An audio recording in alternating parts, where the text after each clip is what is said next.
Section 1. You will hear a woman talking on the telephone to a man about a car he is selling. First, you have some time to look at questions 1 to 4.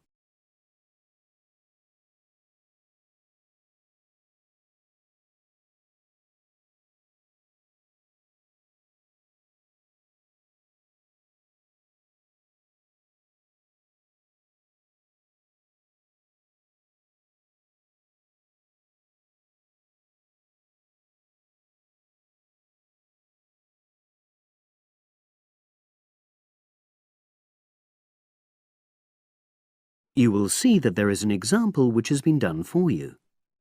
On this occasion only, the conversation relating to this will be played first.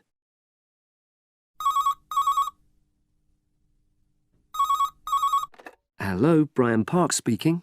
Oh, hello. I'm calling about the advert in the paper. For the car? Yes, the Mini you've got advertised for sale. Oh, yes. I just wanted to find out a bit more information. Of course. What would you like to know? It's my brother who's interested, actually, but he's not in today, so he asked me to call you. Fine. Great, thanks. So, it's a Mini, Yep. and how old is it? Just coming up to 13 years old. The man says the car is just coming up to 13 years old. So 13 has been written in the space. Now we shall begin. You should answer the questions as you listen, because you will not hear the recording a second time. Listen carefully and answer questions 1 to 4.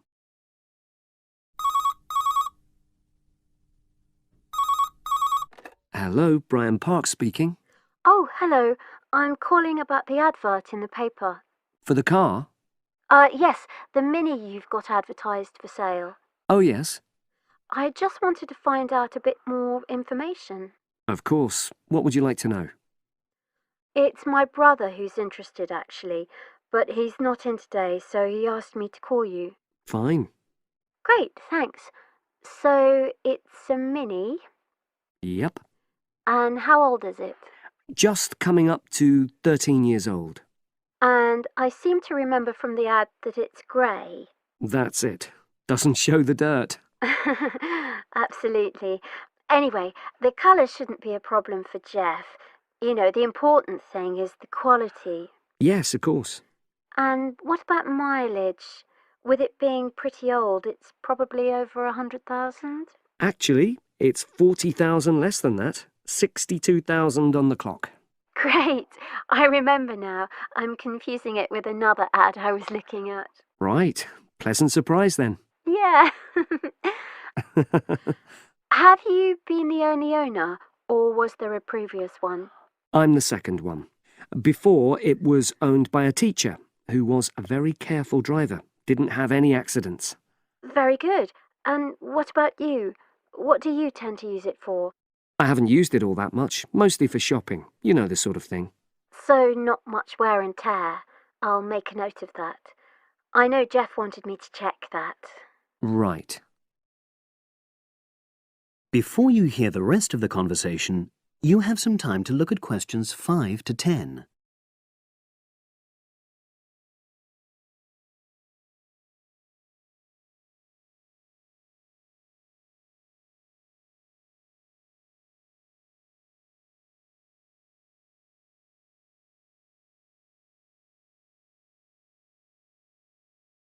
Now listen and answer questions 5 to 10. Now, about the price, I see you've got it down as £1,250. I'm not sure Jeff will be able to come up with that amount. In the ad, I did say 1,250 or nearest offer. So would you be prepared to go down to 1,000? That's really too low, I'm afraid. 1,100? I might be able to go to that. OK, I'll make a note of that. What about tax? Is it due soon?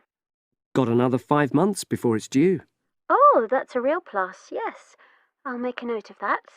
OK. Now, you say it's in good condition. For its age, I'd say yes, definitely. It's just been serviced and there were no major problems. Major. I'd be able to show you the service report. The only thing is, you'd have to get a new tyre in the near future. Though it's still okay, you know. It's certainly absolutely safe at the moment. Okay, fair enough. Yes, I understand. And the garage also mentioned that one headlight could probably do with replacing. They think there's a fault there, you know, intermittent. Well, we'd obviously look at all the documents, but that sounds very straightforward. Of course. I've got all the service documents up to date and you can look at those. Well, it all sounds pretty good, and I know my brother will be interested, so would it be possible for him to see the car? He's back from his trip tomorrow and away tonight, so how about tomorrow? Tomorrow? Wednesday? I'm afraid that's not possible. I'm out pretty much all day. Well, Thursday then? That'd be fine, yeah. In the morning? Yes, that'd suit me perfectly. Great. Now, you'll need my address. Oh, yes, of course. What is it? It's number 238, 238? London Road. Oh, that's easy enough. Yes, very straightforward. So I'll pass on these notes to Jeff, and he'll see you in a couple. That is the end of section 1. You now have half a minute to check your answers.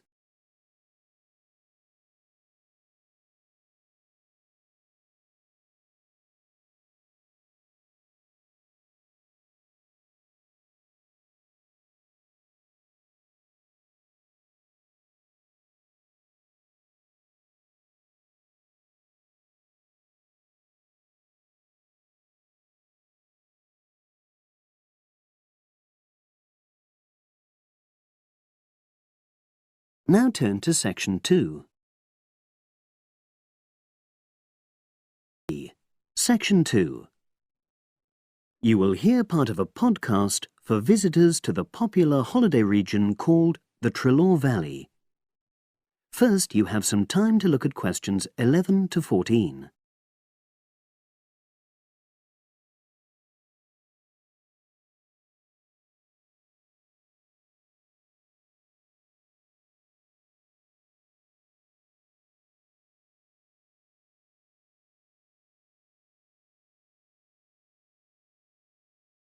Now listen and answer questions 11 to 14. The valley and estuary of the River Trelaw forms an unspoilt, beautiful landscape, rich in both wildlife and sites of historic interest. There are many ways to explore the area, and public transport links are good. It is possible to leave your car behind and travel by boat, train, or bus, with just short walks in between stops. The Trelaw Valley Passenger Ferry runs between villages along the river estuary and provides a link with a train station at Barry, which is about 10 minutes' walk from the riverside village of Calton. In the past, the river was the main form of transport in the area, and as in the past, today's ferry service operates according to nature. The river estuary is tidal, and so the ferry timetable differs from day to day, according to the times and height of the tide. The ferry is also seasonal, normally running between April and September, depending on the weather. A timetable for the whole year can be downloaded from the internet by visiting www.trelawferry.co.uk. If you just want to sit and relax and enjoy the lovely scenery, you can take a river cruise to Calton and back from the nearby city of Plymouth. In the past, steamships brought early tourists along the same route. Queen Victoria and her family enjoyed such a trip in 1856. The journey is quicker these days. The round trip takes between 4 and 5 hours, depending on tides and weather. If you prefer, you can travel upriver by boat and return to Plymouth by train. All cruise boats and trains have wheelchair access. For more information and for departure times, ring Plymouth Boat Cruises on 017-528-2700. 23104. Trains run several times a day throughout the year between Calton and Plymouth, with various stops in between. They are used by both local commuters and tourists who want to enjoy the beautiful scenery. The highlight of the journey is crossing the river on the stunning viaduct, which was built at the beginning of the 20th century and towers 120 feet over the water. It is unnecessary to book, and tickets can be bought on the train. For information about fares and timetables, contact National Rail Enquiries by phone or online. The bus service in the Treloar Valley now connects all train stations and villages in the area. Especially for holidaymakers, there's a Rover ticket which can be used at weekends and on national holidays, and allows unlimited journeys on those days. The Rover ticket provides great value for money and is now even cheaper than it was last year. An adult ticket costs £5.50 a day. Senior citizens can travel for £4.50, and a family ticket for up to 5 people costs just £12. Tickets can be bought on the bus. Now you have some time to look at questions 15 to 20.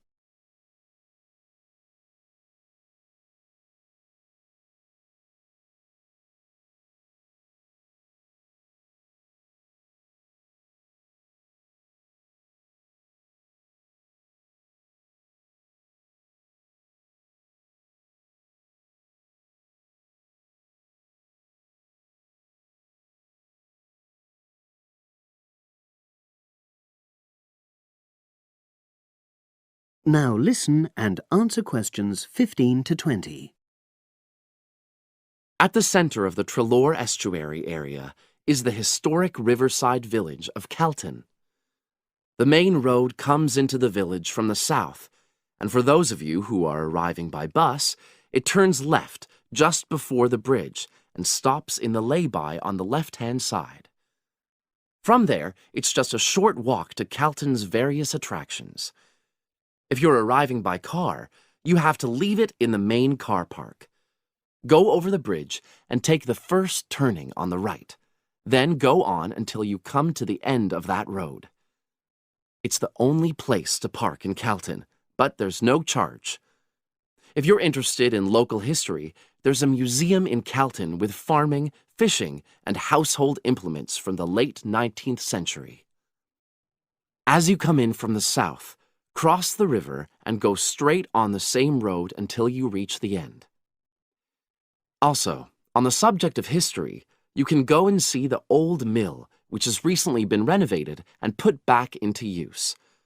Turn left before you come to the bridge. Then go straight on and then take the first turning on the right. This leads straight there. If you're interested in arts and crafts, there's a potter's studio where you can watch the artist at work. After crossing the bridge, turn left, and it's the second building on the left. Finally, when you feel in need of refreshments, there's a cafe opposite the old boathouse and a picnic area near the mill. That is the end of section 2. You now have half a minute to check your answers.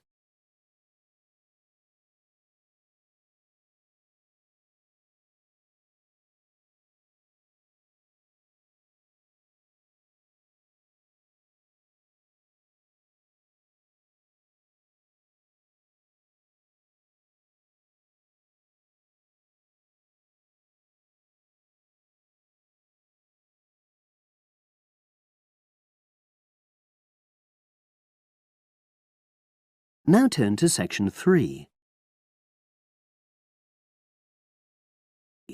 Section 3. You will hear 2 geography students talking. An older student, called Howard, is giving advice to a younger student, called Joanne, on writing her dissertation. First, you have some time to look at questions 21 to 24.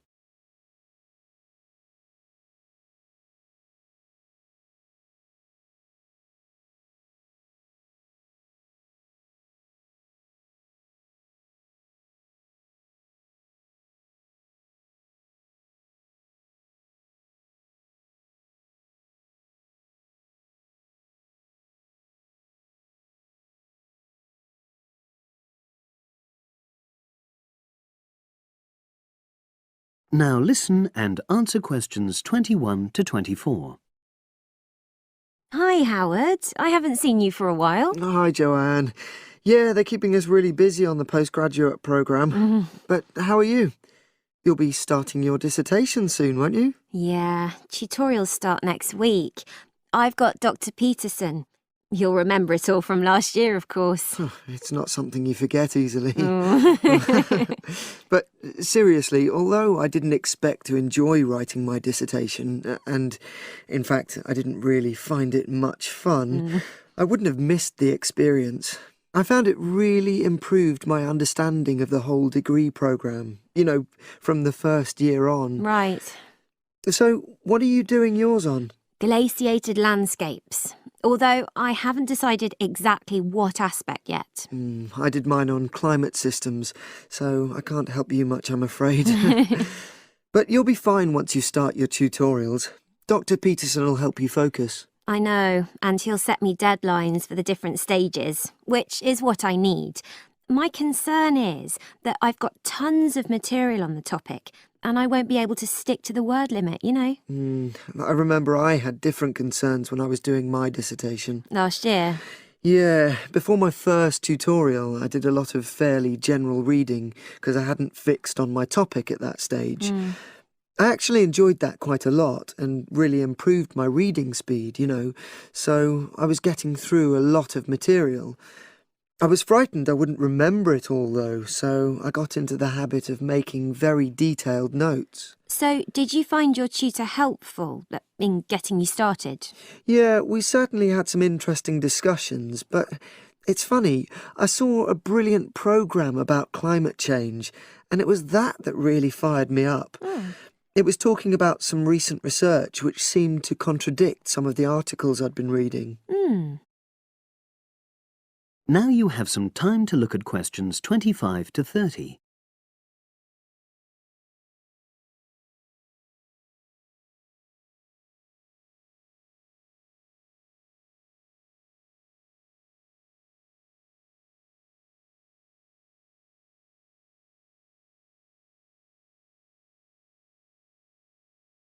Now listen and answer questions 25 to 30.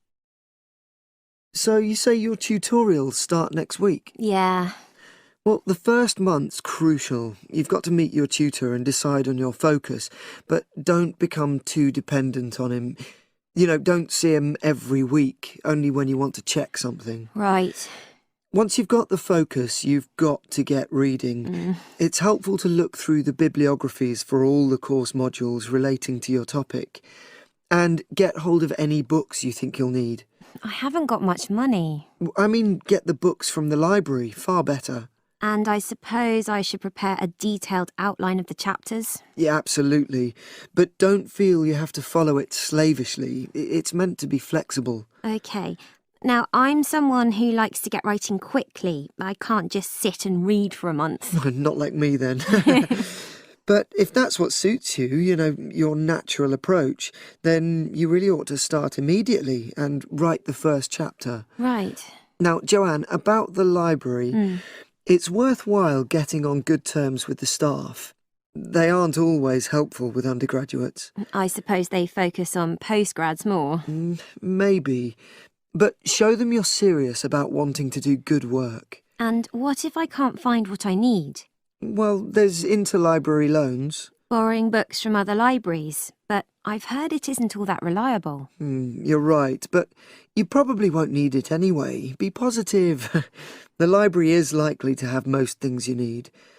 And during the dissertation writing period, you can take out 15 instead of the usual 10 books. Should I look at previous year's dissertations? You can do. But I won't know which are the good ones. The library only keeps the best, and the staff can advise you. Are they willing to do that? Oh, yeah. And I'm worried about getting journal articles from the electronic library. Well, have you tried to find any yet? No. Well, you should. It's really straightforward. That's obviously something I'll have to look into. Dr. Peterson will help. Yeah, I know I can go to him if I have any worries. Except he will be away in the second month. It's the holidays. You should ask him what to do while he's away. Gosh, yeah. I suppose I can get a lot of support from course mates. I know a couple of people who are thinking of doing the same topic as me. Take care. Collaboration can become dependency. I think you'd better see how that works out, what the people are like. You're probably right. About other reading, I suppose Dr. Peterson will recommend plenty of good articles to get me started. One thing I'd find out is what his attitude is to internet sources. Surely not in this day and age. I'd better get that sorted out right at the beginning. I would if I were you. And I've also got some questions about the research sections. How much time I should spend explaining the process? Well, I think that's up to you. You can see how it develops as you're writing. OK. It's the same with things like time management. That's something a tutor can't really help you with. I agree. So, is there anything else you need me to go over? That is the end of section 3. You now have half a minute to check your answers.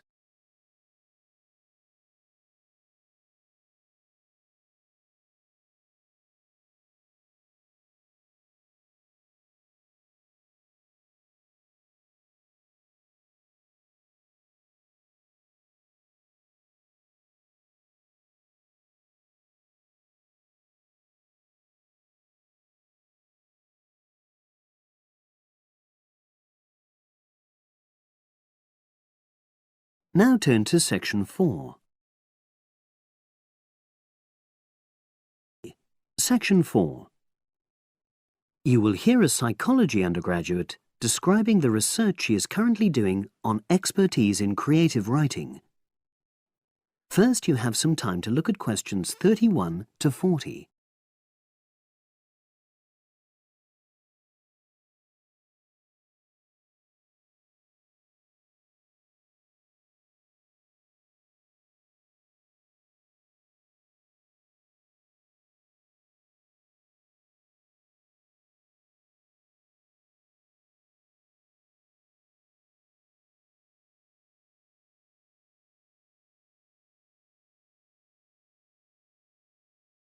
Now listen and answer questions 31 to 40. For my short presentation today, I'm going to summarise the work I've done so far on my research project to explore expertise in creative writing. Essentially, I'll share with you the process I underwent to gather my interim findings.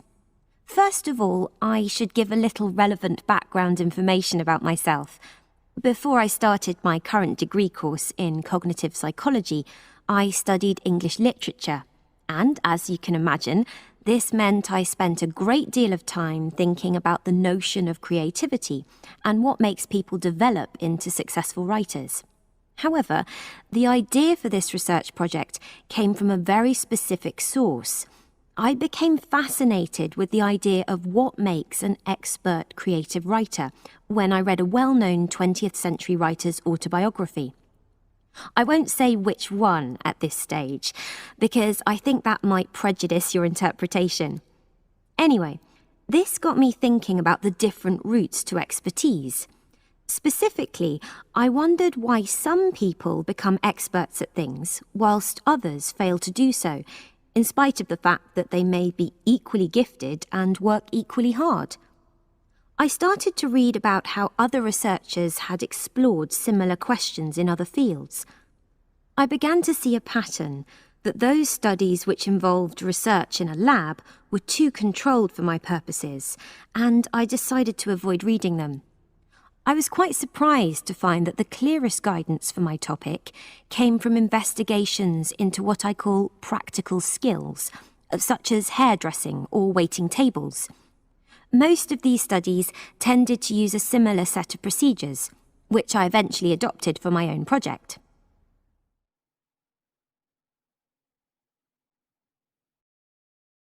I'll now explain what these procedures were. I decided to compare what inexperienced writers do with what experienced writers do. In order to investigate this, I looked for 4 people whom I regarded as real novices in this field, which proved easy, perhaps unsurprisingly. It proved much harder to locate people with suitably extensive experience who were willing to take part in my study.